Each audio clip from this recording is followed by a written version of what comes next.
Halo Halo Sumatera Sumatera Utara. Utara, Sumatera Utara hari ini kembali menjumpai Anda untuk edisi Selasa 27 Februari 2024. Kali ini bersama kami saya Lukman Hakim Storus. Dan saya Putri Rahmadanizin. Sejumlah informasi telah dirangkum tim redaksi kami untuk Anda dan berikut informasi selengkapnya.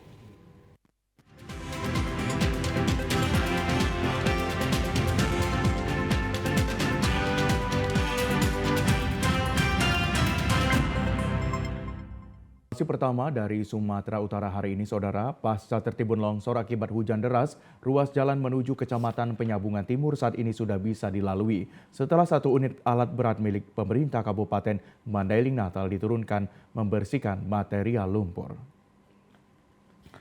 Ruas jalan menuju beberapa desa di Kecamatan Penyambungan Timur, Mandailing Natal sebelumnya tertimbun tanah longsor pasca hujan deras yang mengguyur wilayah ini kemarin sore. Akibatnya jalan yang merupakan akses satu-satunya bagi warga beberapa desa itu sempat tidak bisa dilalui beberapa jam. Sebelum alat berat tiba di lokasi untuk membersihkan sisa material longsor, tidak hanya tertimbun longsor, hujan disertai angin kencang yang terjadi di wilayah itu menyebabkan beberapa batang pohon karet juga tumbang ke tanah, maksud kami ke tengah badan jalan, dan kini sudah berhasil dibersihkan petugas. Pengendara yang melintas kawasan ini dihimbau agar berhati-hati karena tanah longsor disertai genangan air membuat jalur licin. Cuma itu aja, paling disuruh cepat-cepat jalannya kan, biar jangan ke longsor lagi, kita putar longsor kan, kecil kayak gitu aja kan. Paling kendaraan yang bisa lewat, kendaraan yang roda 2. Cuman langsung longsor itu aja. Apa memang karena di sini Hujan semalam aja. Hujan semalam, ya hujan semalam. Oh ya, berarti kalau musim hujan dia rawan longsor di sini, Bang ya? Longsor Bang, longsor. Pemirsa, diduga mengalami arus pendek listrik, rumah semi permanen berlantai 2 di kawasan Jalan Prajurit Kecamatan Medan Timur, Kota Medan ludes terbakar. Belum diketahui sumber api berasal, namun dugaan sementara api berasal dari korsleting listrik di rumah yang tidak berpenghuni. Video amatir ini merekam detik-detik api membesar dan membakar satu unit rumah semi permanen berlantai 2 di Jalan Prajurit, Kota Medan, Selasa dini hari. Banyaknya material yang mudah terbakar serta rumah yang berbahan kayu membuat api dengan cepat membesar dan menyambar ke seluruh isi rumah. Warga dengan alat seadanya bahu-membahu berusaha memadamkan api, namun api semakin membesar dan nyaris menyambar rumah yang berada di sampingnya. Beruntung petugas Dinas Pemadam Kebakaran dan Penyelamatan Kota Medan menurunkan 6 unit mobil pemadam tiba tepat waktu. Petugas sempat kesulitan dikarenakan padatnya akses jalan karena warga yang berkerumun serta sejumlah warga hendak menarik selan pemadam. Kebakaran terjadi diduga akibat korsleting listrik di rumah yang tidak berpenghuni. Telah terjadi kebakaran di Jalan Prajurit, Kelurahan Sidorami Barat, Kecamatan Bengkulu. Dari pantauan kami ada lebih kurang satu rumah yang terbakar, ini sudah konfirmasi lalu kosong. Untuk dugaan sementara masih dalam penyelidikan dan untuk sementara korban jiwa atau luka masih izin. Untuk armada yang kita turunkan hari ini lebih kurang ada 6 unit atau 6 armada. Berselang sekitar 30 menit sejak tiba di lokasi kebakaran, petugas pemadam kebakaran akhirnya mampu memadamkan api yang sempat membesar. Beruntung tak ada korban jiwa dalam peristiwa kebakaran kali ini, namun kerugian ditaksir mencapai puluhan juta rupiah. Puluhan kendaraan bermotor mogok setelah mengisi BBM di salah satu SPBU di wilayah Patumbak. Puluhan motor tersebut mogok setelah diisi BBM jenis solar yang seharusnya Pertalite. Inilah rekaman video amatir salah seorang warga yang protes setelah motor miliknya mogok karena diisi solar oleh petugas SPBU di wilayah Patumbak kemarin. Warga protes karena setelah diisi BBM, kendaraan miliknya tidak bisa jalan. Setelah diperiksa ternyata motor mereka sudah tercampur dengan solar, seharusnya diisi dengan Pertalite. Tidak hanya motor, mobil pribadi dan truk juga turut menjadi korban akibat kelalaian petugas saat truk tangki BBM tiba dan mengisi di dalam tangki penyimpanan. Manajer operator SPBU Elsida Saragi saat dikonfirmasi membenarkan peristiwa salah isi BBM tersebut. Ia menyebutkan pihaknya sudah bertanggung jawab atas peristiwa kelalaian pegawainya dengan mengganti seluruh perbaikan mesin motor maupun mobil yang menunjukkan bukti pembayaran. Elsida mengatakan awalnya datang truk tangki dari Pertamina yang membawa BBM untuk diisi ke dalam tangki penyimpanan. Diduga petugas yang mengisi tidak konsentrasi sehingga tangki solar diisi Pertalite. Atas kejadian tersebut SPBU ditutup sementara untuk perbaikan tangki BBM. Pihaknya akan mengevaluasi seluruh pekerjaan petugas di lapangan sehingga peristiwa tersebut tidak terulang kembali. Kita tanggung jawab. Nah, saya udah memanggil dua teknisi roda 2, kita keluarin minyaknya, kita cuci tangkinya, terus kita isi. Kita isi ganti minyaknya. Dan mobil-mobil atau kereta yang sudah sempat ke bengkel lain kita ganti. Berarti semua kita tanggung jawabnya Bu, yang mengisi di sini tadi siang ya Bu? Iya. Ibu Dan terus ini ada mobil, ada semuanya kita ganti. Ada kira-kira Total ada berapa Bu? Semuanya. Berapa kendaraan? Sejauh ini Bu yang udah Sejauh ini yang sudah didata? 26. 26 ya Bu. Itu sudah datang kemari ya Bu ya. itu Ya. sepeda motor, mobil dan lain-lain Bu. Mobil sedikit, kereta yang rata.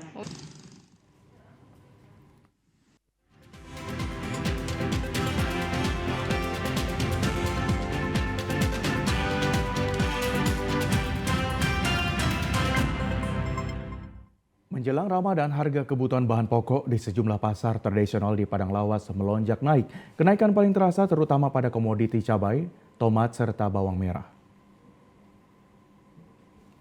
Dari hasil pantauan di pasar tradisional Ujung Batu 4 Padang Lawas, kenaikan harga sembako sudah mulai dirasakan oleh para pedagang sejak 3 pekan terakhir. Minimnya pasokan serta sulitnya transportasi jalan ke beberapa pasar tradisional menjadi pemicu kenaikan harga sembako.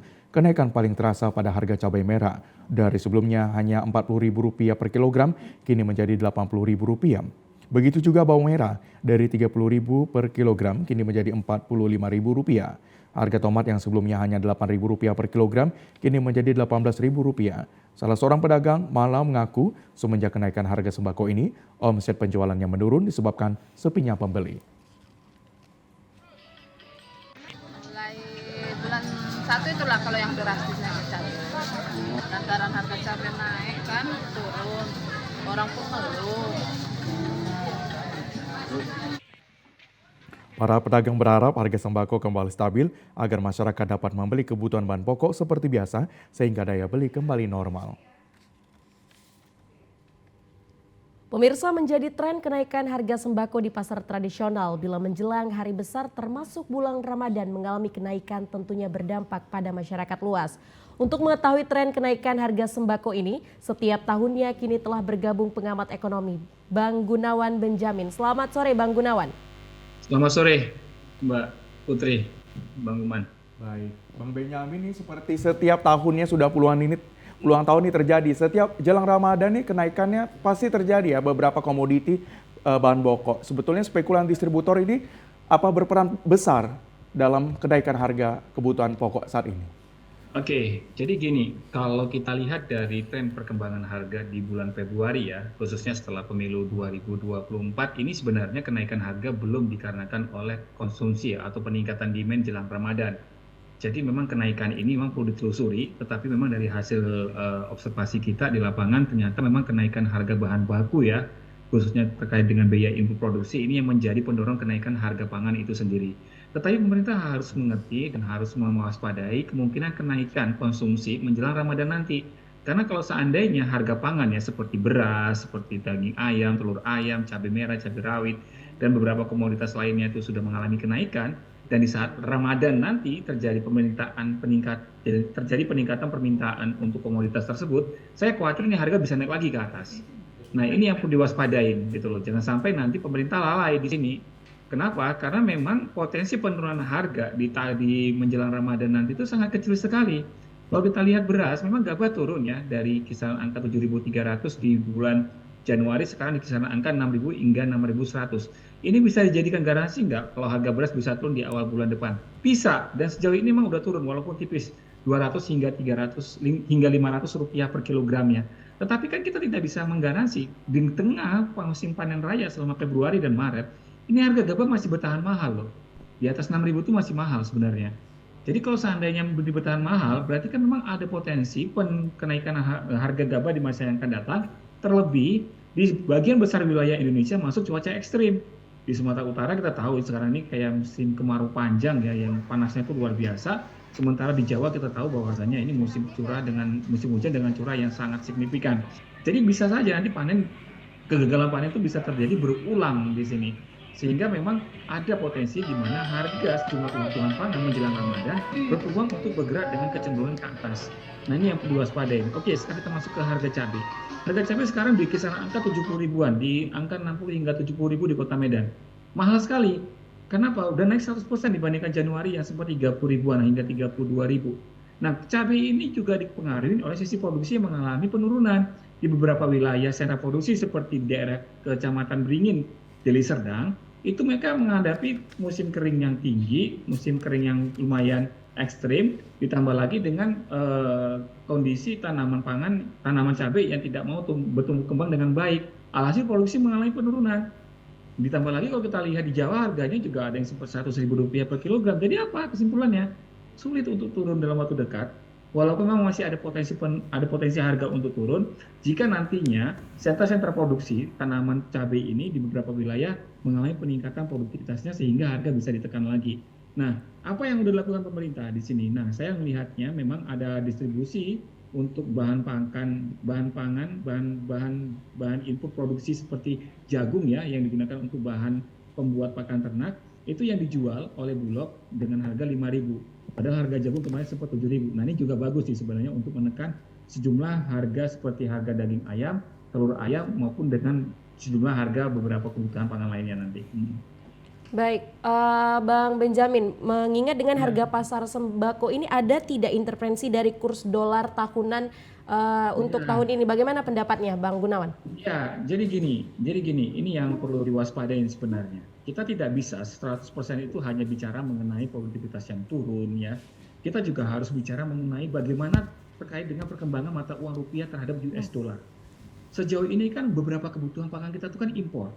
Kedelai, bawang putih, beras ini diimpor sama Bulog, jagung kita juga impor. Komoditas-komoditas impor itu tadi tentunya akan sangat dipengaruhi bukan fluktuasi harganya saja, tetapi juga sangat dipengaruhi dengan fluktuasi mata uang rupiah. Mata uang rupiah sejauh ini itu relatif tinggi, relatif melemah di kisaran angka 15.635 per US dollar. Udah mendekati 16.000. Kalau seandainya ini terus bertahan di sini, maka kita tidak bisa mengharapkan harga akan turun dalam waktu dekat. Itu yang perlu diwaspadai sebenarnya.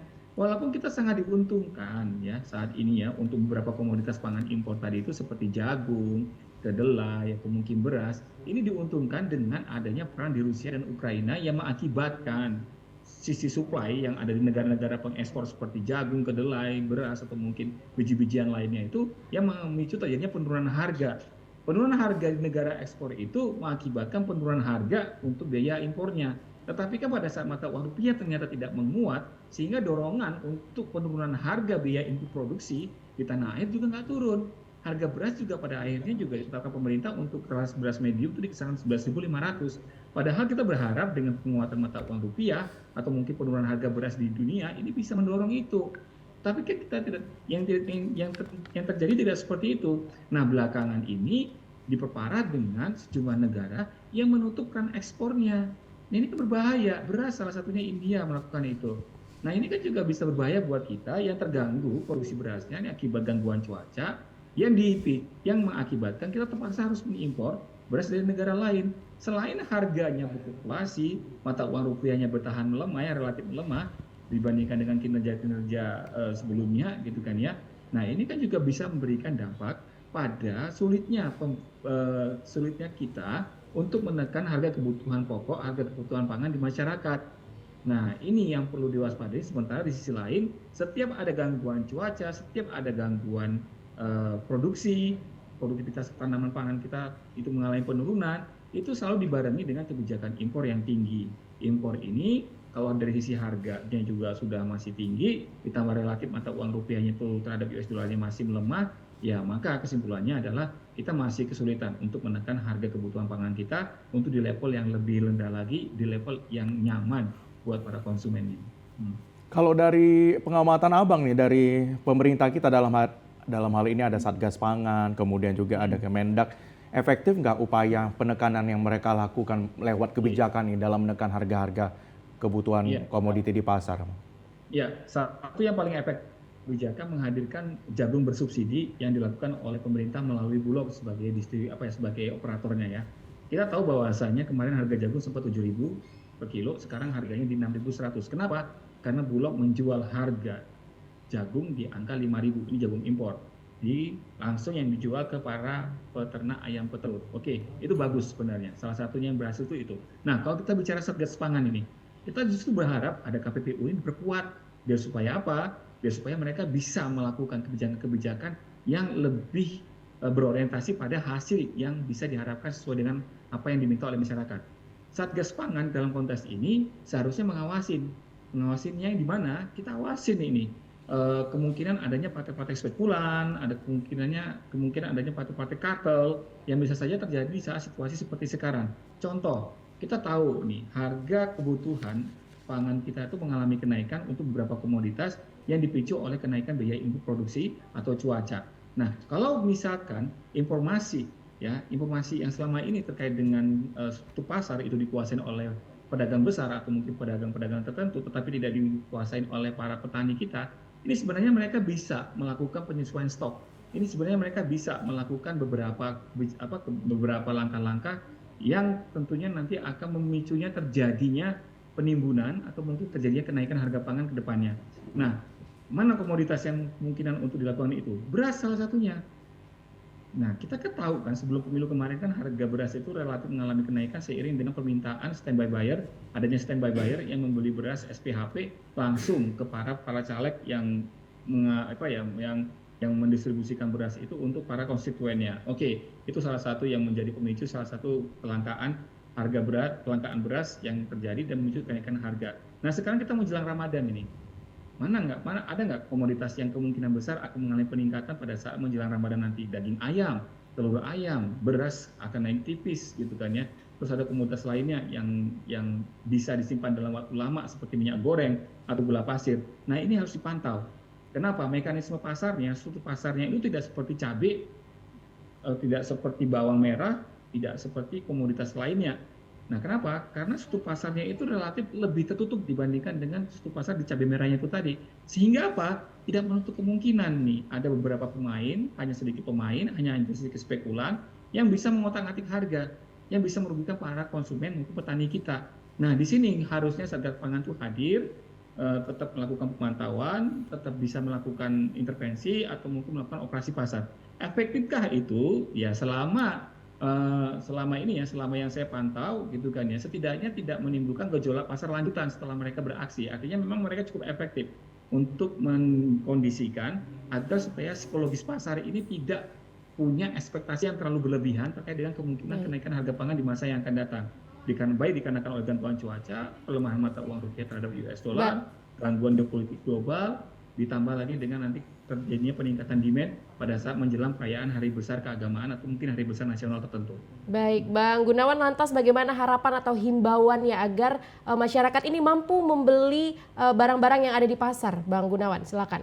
Ya, mungkin ditambah tips ya, tipsnya bagaimana kita untuk bisa berhidup hemat ataupun solusi dalam berbelanja di tengah kenaikan harga barang. Iya, saya yakin masyarakat itu udah punya caranya gimana pada saat sekarang ini aja, pada saat harga beras mahal, mereka lebih memprioritaskan untuk membeli bahan pangan pokok, baru mereka nanti mengalokasikan anggaran untuk membeli bahan pangan yang lainnya. Oke, itu dari situ aja sudah benar sih masyarakat seperti itu. Tetapi memang saya berharap pada pemerintah, kalau seandainya ingin menekan harga beras, ada baiknya bukan melalui intervensi lewat Bulog saja, tetapi coba lakukan pendekatan bagaimana caranya menekan biaya input produksinya. Nah, input produksinya ditekan, harga pupuk harus lebih murah, gitu kan ya, atau mungkin nanti ada kebijakan-kebijakan lain yang bisa menekan biaya input produksi sehingga nanti pada saat harga turun tidak melukai petaninya dan konsumen juga senang karena harganya lebih murah.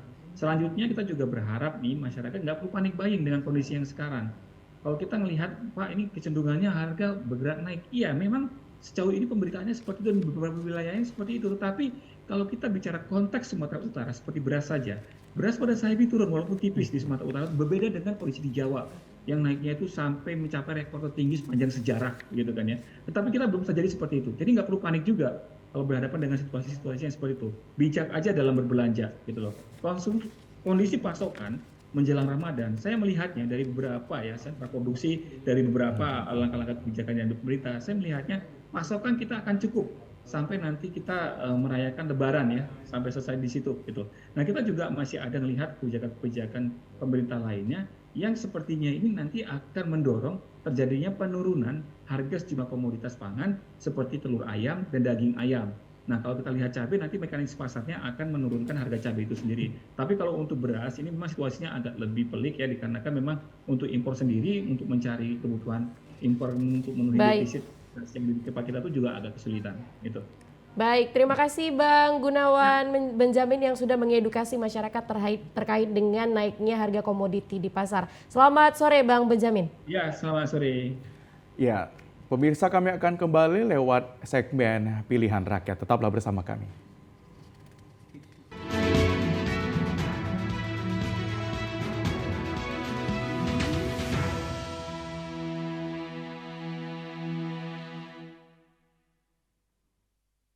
Pemirsa, kita beralih ke informasi lainnya. Dari puluhan massa dari Aliansi Mahasiswa dan Pemuda melakukan aksi demonstrasi di depan kantor Bawaslu Kabupaten Padang Lawas, menuntut Bawaslu memberikan rekomendasi agar dilaksanakan pemungutan suara ulang di daerah Pasar Binanga yang diduga adanya pelanggaran pemilu.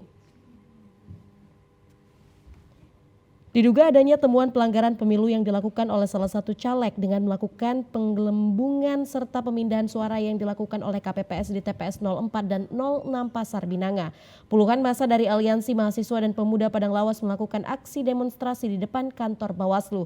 Massa meminta serta mendesak agar Bawaslu Kabupaten Padang Lawas memberikan rekomendasi agar dilaksanakan pemungutan suara ulang atau PSU di TPS 04 dan 06 Pasar Binanga, Kecamatan Barumun Tengah.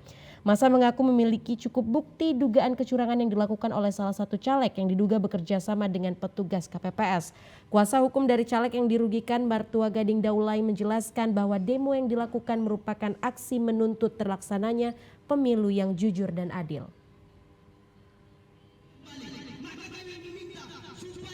Kita menyampaikan aspirasi terkait adanya kecurangan di beberapa TPS di Dapil 2, Padang Lawas 2, di TPS Pasar Binanga, TPS 1 sampai dengan 8. Tapi khusus TPS 4 dan 6 inilah yang mau kita tagih dari Bawaslu, meminta keadilan dan terutama terkait dengan pemilu yang adil, jujur, dan berkesinambungan. Bawaslu Kabupaten Padang Lawas diharapkan memberikan rekomendasi agar dilaksanakan pemungutan suara ulang mengingat bukti-bukti dugaan kecurangan cukup lengkap. Proses rekapitulasi penghitungan hasil perolehan suara pemilu 2024 di tingkat panitia pemilihan kecamatan di Kota Tebing Tinggi saat ini masih berlangsung. Hingga kini, 5 PPK di Kota Tebing Tinggi masih melakukan rekapitulasi penghitungan hasil perolehan suara pemilu 2024. Proses rekapitulasi ini dimulai sejak Sabtu 17 Februari lalu dan harus selesai 23 Februari 2024. Namun proses rekapitulasi di tingkat PPK diperpanjang karena mengalami kendala, mulai dari permasalahan Sirekap hingga banyaknya data dari TPS yang tidak sinkron, sehingga harus dilakukan perbaikan dan penghitungan ulang surat suara. Ketua KPU Kota Tebing Tinggi Emil Sofian mengatakan, sesuai peraturan KPU RI, jadwal rekapitulasi penghitungan suara di tingkat PPK masih dapat dilakukan hingga 3 Maret 2024. Sementara itu terkait adanya potensi pemungutan suara ulang yang sempat dikatakan Bawaslu Kota Tebing Tinggi, Emil mengaku belum ada rekomendasi. Target kita selesai 7 hari. Jadi sebenarnya besok sudah selesai. Namun kalaupun nanti tidak juga bisa selesai, kalau menurut jadwal itu kan sampai tanggal 3. Sampai tanggal 3 Maret itu adalah jadwal rekapitulasi tingkat kecamatan. Tanggal 5 nanti rekapitulasi tingkat kota. Kalau ada kecamatan tidak selesai dalam kurun waktu 7 hari, dia diperpanjang. Bang, udah ada rekomendasinya untuk PSU belum Bang? Sampai sekarang belum ada rekomendasi dari Bawaslu untuk pelaksanaan PSU. Karena PSU itu kan menurut Undang-Undang 7 dia diatur 10 hari setelah hari pemungutan. Jadi hari tanggal 14 kemarin kita pemungutan, berarti hitung dari 15 sampai tanggal 24. Komisi Pemilihan Umum Kabupaten Langkat mulai melakukan rekapitulasi perhitungan suara yang dipimpin masing-masing panitia pemilihan kecamatan di Kabupaten Langkat. Rekapitulasi suara pemilihan umum tahun 2024 yang digelar KPU di Langkat kali ini dimulai dari 3 kecamatan, yakni Kecamatan Sawit Seberang, Batang Serangan, dan Kecamatan Pematang Jaya. Kabupaten Langkat memiliki 23 kecamatan terdiri dari 3.127 tempat pemungutan suara yang tersebar di masing-masing desa dan kelurahan. Masing-masing TPS tersebut memiliki jarak tempuh yang berbeda bahkan hingga sulit dilalui oleh kendaraan bermotor. Untuk itu masing-masing PPK yang sudah selesai melakukan rekapitulasi suara di tingkat kecamatan, sebagian sudah melakukan pendistribusian logistik ke KPU Kabupaten Langkat. Ketua KPU Kabupaten Langkat Dian Taufik Hidayat mengatakan rekapitulasi perhitungan suara di tingkat KPU ini diharapkan tidak adanya lagi proses dan kritik dari masing-masing partai politik. Sedang rapat pleno terbuka rekapitulasi perhitungan suara. Karena kita agendakan sampai dengan tanggal 2. Ini sudah sekarang tingkat kabupaten kita rekapitulasi. Sampai sejauh ini tidak ada persoalan, alhamdulillah, mudah-mudahan kita berharap sampai dengan tanggal 2 pleno ini bisa berjalan sebagaimana mestinya. Sementara itu, panitia pemilihan kecamatan yang belum selesai melakukan rekapitulasi diharapkan segera menyelesaikan tugasnya agar perhitungan di tingkat KPU bisa dilaksanakan. Meski sebagian panitia pemilihan umum kecamatan sudah melakukan distribusi logistik ke KPU Langkat, namun masih ada PPK yang melakukan rekapitulasi suara di masing-masing kecamatan. Seperti halnya panitia pemilihan umum Kecamatan Wampu Langkat, kemarin siang masih melakukan rekapitulasi penghitungan suara yang dihadiri oleh masing-masing saksi partai politik dan jajaran pengawas pemilihan umum.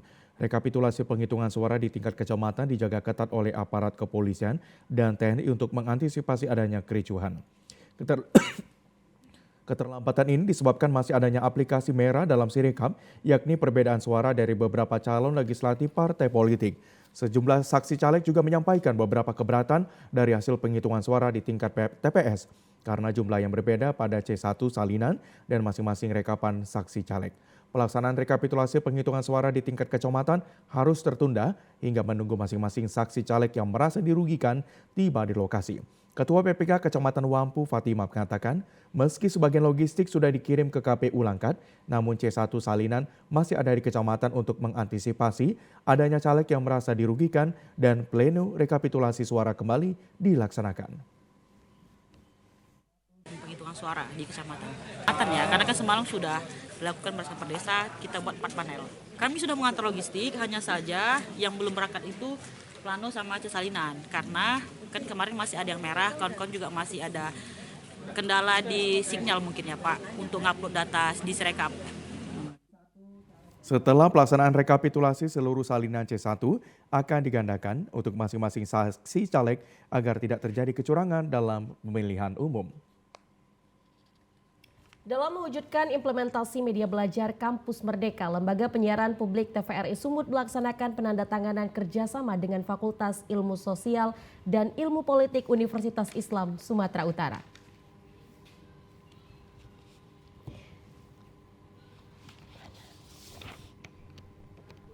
Kepala Lembaga Penyiaran Publik TVRI Sumatera Utara Tahrizal menghadiri langsung kuliah umum dan penandatanganan kerjasama dalam mewujudkan implementasi media belajar Kampus Merdeka di Aula Universitas Sumatera Utara, Jalan Sisingamangaraja, Medan, Sumatera Utara pagi tadi.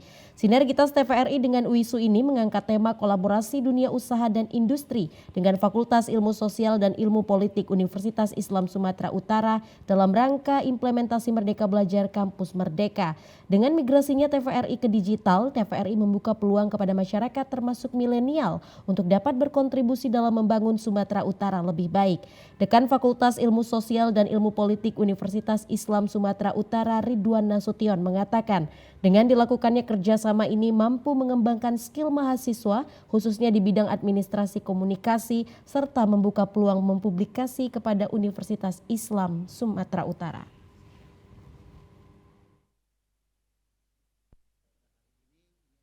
Peluang bagi mahasiswa kita untuk mengembangkan soft skill-nya, khususnya di bidang administrasi dan komunikasi.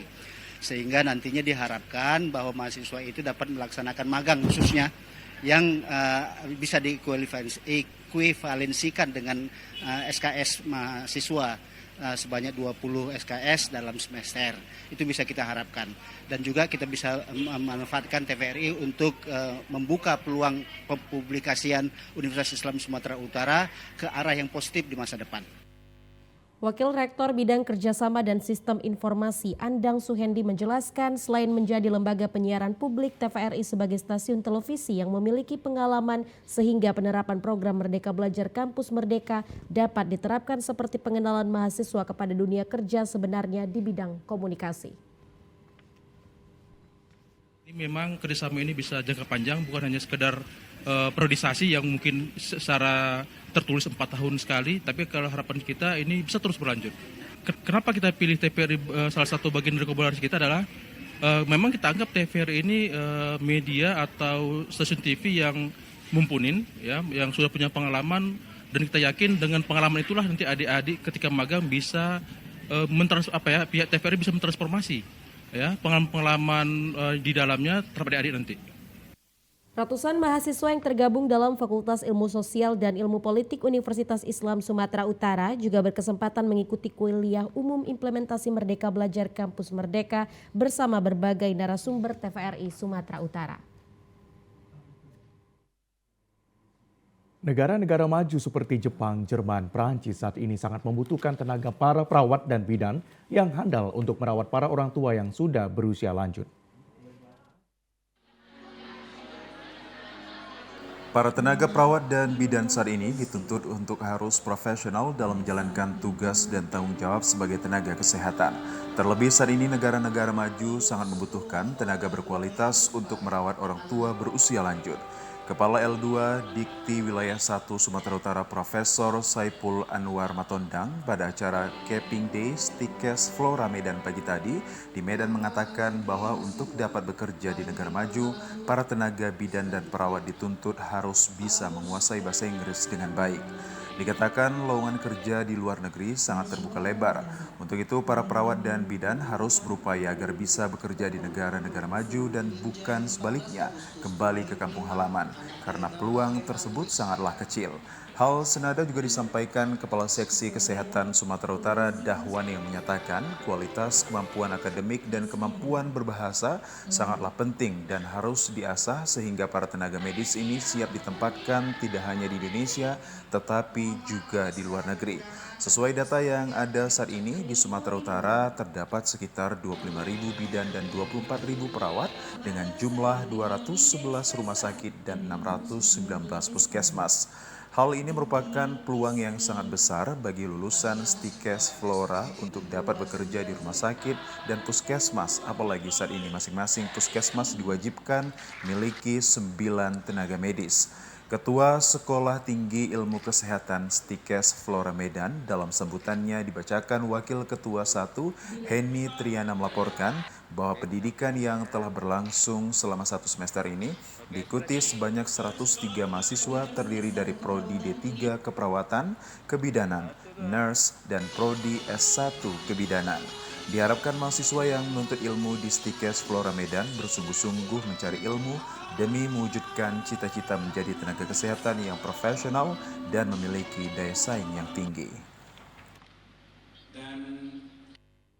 Ya pemirsa, menjelang perhelatan F1 H2O Powerboat di Kabupaten Toba pada bulan Maret mendatang, Polda Sumatera Utara mengerahkan setidaknya 1.170 personel gabungan untuk mengamankan rangkaian kegiatan perlombaan jet air tersebut. Para personel yang dikerahkan merupakan gabungan dari TNI Polri yang nantinya akan mengamankan event tersebut selama 8 hari. Personel yang dikerahkan akan disebar di beberapa titik yang sudah dipetakan mulai dari tempat perhelatan hingga di jalan-jalan. Kapolda Sumatera Utara Irjen Pol Agung Setia usai gelar pasukan meminta kepada semua personel harus siaga di tempatnya masing-masing. Agung menyebut pengamanan ini harus dilaksanakan setiap hari hingga event berakhir secara profesional dan humanis. Diharapkan dengan diselenggarakan event F1 Powerboat dapat meningkatkan pendapatan daerah karena banyaknya turis-turis lokal maupun internasional yang akan berkunjung ke Danau Toba untuk menyaksikan balapan air. Dan untuk personel sendiri bisa menjalankan tugasnya secara profesional dan humanis. Kegiatan operasi kewilayahan kepolisian Polda Sumatera Utara dengan sandi F1 Powerboat Toba 2024, di mana kegiatan ini adalah kegiatan operasi untuk mengamankan event penyelenggaraan F1 H2O Powerboat Super Champion tahun 2024 yang terjadwal tanggal 1 sampai dengan tanggal 3 Maret besok. Pelaksanaan operasi ini akan dilaksanakan selama 8 hari, mulai dari tanggal 27 ini sampai dengan tanggal 5 Maret. Kita melibatkan 1.170 yang kita harus penuhi untuk pengamanan ini juga mengikuti standar internasional. Kita tahu bahwa standar ini harus memastikan penyelenggara bisa menyelenggarakan tahap-tahapan penyelenggaraan ini dengan lancar dan baik.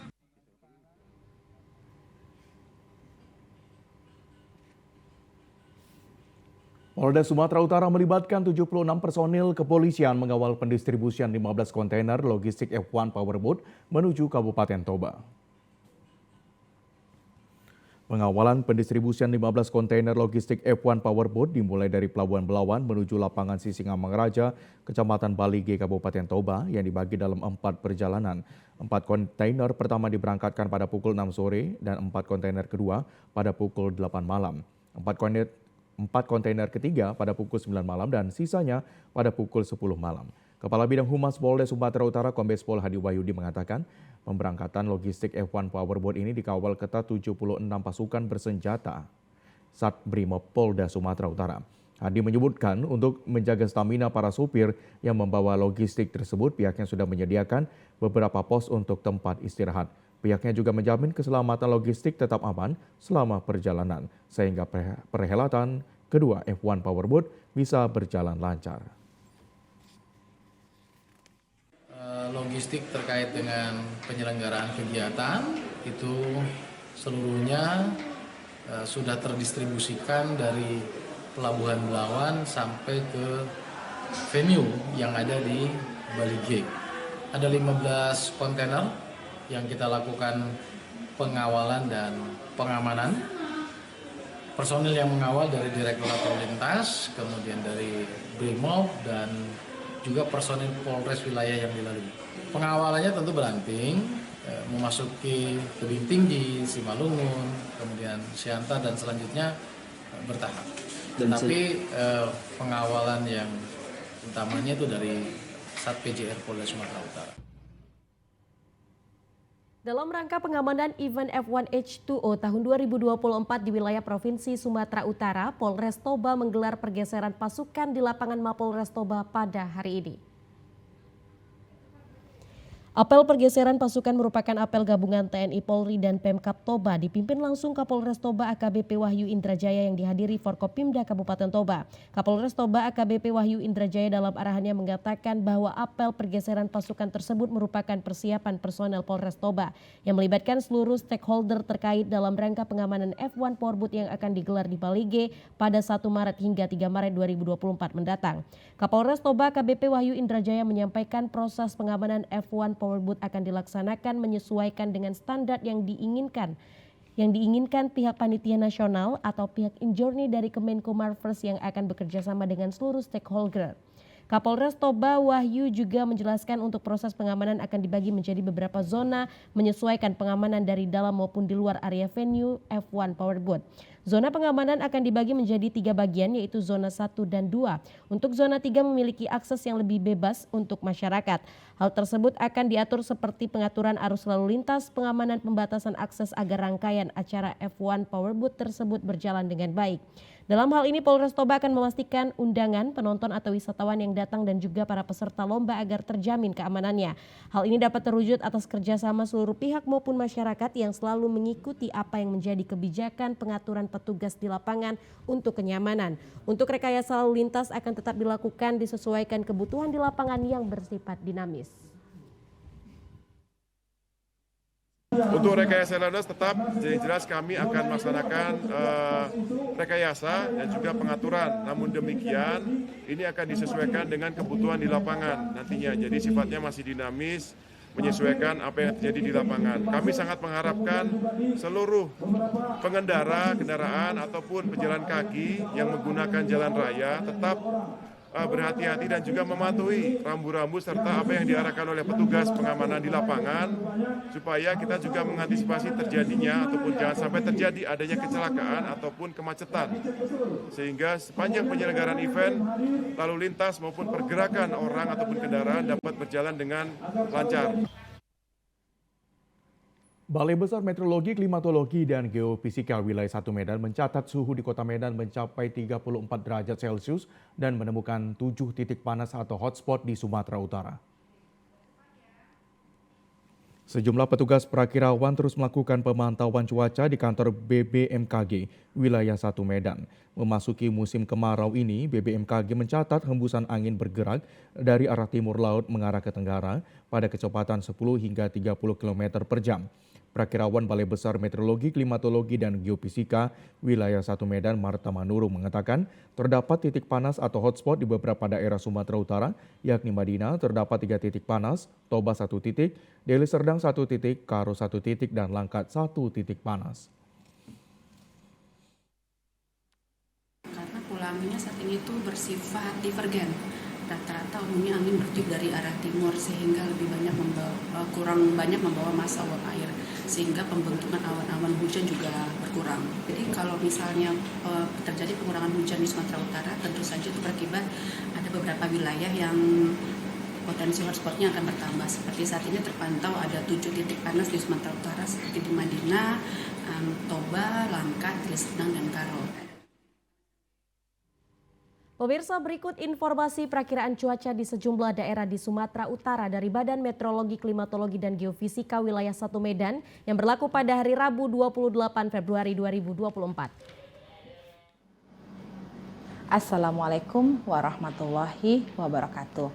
Halo Sobat BMKG, berjumpa lagi bersama saya Utami Alakaria dalam informasi perakiraan cuaca dan hotspot Provinsi Sumatera Utara Rabu 28 Februari 2024. Untuk pagi hari, wilayah Sumatera Utara berawan, sedangkan untuk siang hingga sore hari berpotensi hujan ringan hingga sedang di wilayah Sumatera Utara.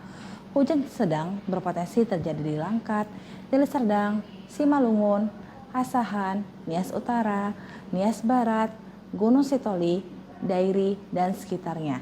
Sedangkan untuk di malam hari berpotensi hujan sedang hingga lebat di wilayah Humbahas, Pakpak Barat, Taput, Tapteng, dan sekitarnya. Untuk dini hari diperkirakan berawan. Suhu udara berkisar antara 16 hingga 33 derajat Celcius dengan kelembapan udara 60 hingga 95%. Angin bertiup dari timur laut hingga tenggara dengan kecepatan 10 hingga 30 meter per jam. Untuk titik panas di wilayah Sumatera Utara, pada pantauan tanggal 26 Februari 2024 terdapat 2 titik panas di wilayah Karo dan Serdang Bedagai. Kami menghimbau kepada masyarakat untuk waspada terjadinya potensi hujan sedang hingga lebat yang mana dapat disertai petir dan angin kencang di wilayah lereng timur, pegunungan hingga lereng barat Sumatera Utara yang dapat menyebabkan banjir, longsor, serta bencana hidrologis lainnya. Demikian informasi yang dapat kami sampaikan. Semoga bermanfaat. Terima kasih dan sampai jumpa.